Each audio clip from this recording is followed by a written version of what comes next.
16 सोमवार व्रत की सीरीज चल रही है और आज का नया टॉपिक है उद्यापन वाले दिन आप किस प्रकार का भोजन बनाएंगे। ठीक है गाइस, नमस्ते दोस्तों, मैं हूं Aditi Srivastava, twin flame coach और टैरोट कार्ड रीडर।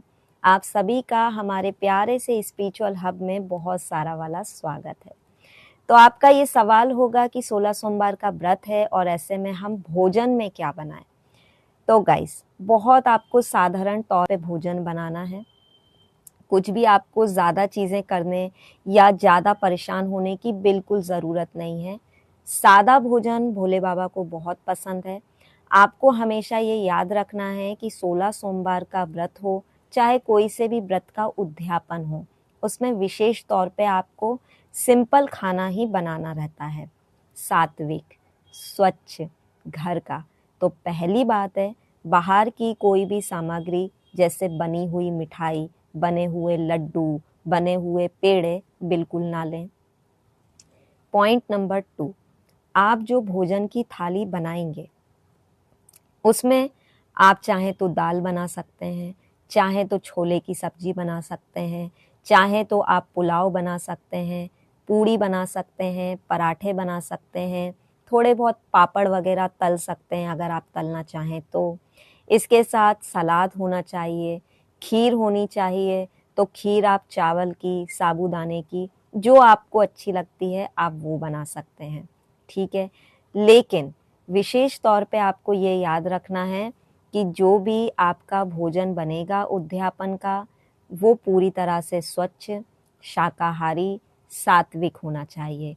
लहसुन, प्याज, अदरक इसका आपको प्रयोग नहीं करना है। अगर मैं बात करूं मेरी, कि जब मेरा उद्यापन था तो मैंने क्या बनाया था, तो मैंने बनाया था पंचरंगी दाल, इसके साथ पूड़ियाँ, पुलाव बनाया था, गोभी मटर आलू की सब्जी बनाई थी और खीर बनाई थी। थोड़ा सा हलवा भी आप बना सकते हैं। अगर आपको लग रहा है कि भोले बाबा को कुछ और भी एक्स्ट्रा मीठा खिला दिया जाए तो आप हलवा भी बना सकते हैं, थोड़ा सा सलाद रख सकते हैं। लेकिन याद रखें, खट्टे का इस्तेमाल ना करें।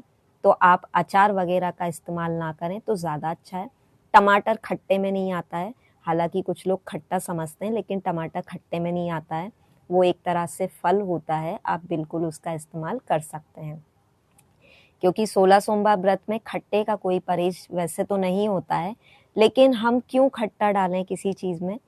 ज़्यादातर आप मीठी चीज़ का इस्तेमाल करें तो बहुत अच्छा रहेगा। इस तरह से आप सात्विक थाली बना सकते हैं। दाल कोई ऐसा नहीं है कि आप एक प्रकार की बनाइए, आपका मन है आपको किस तरह से खिलाना है। क्योंकि वैसे भी उद्यापन वाले दिन आप भोले बाबा को भी खिलाते हैं और बाकी लोगों को भी खिलाना रहता है, तो आप इस तरह की थाली तैयार कर सकते हैं। अगर आप बड़े रूप से भंडारा करवा रहे हैं, क्योंकि कुछ लोग 16 जोड़ों को खिलाते हैं, तो फिर आप उस हिसाब से कर सकते हैं। कोशिश ये करें कि भोजन आप स्वयं बनाएं।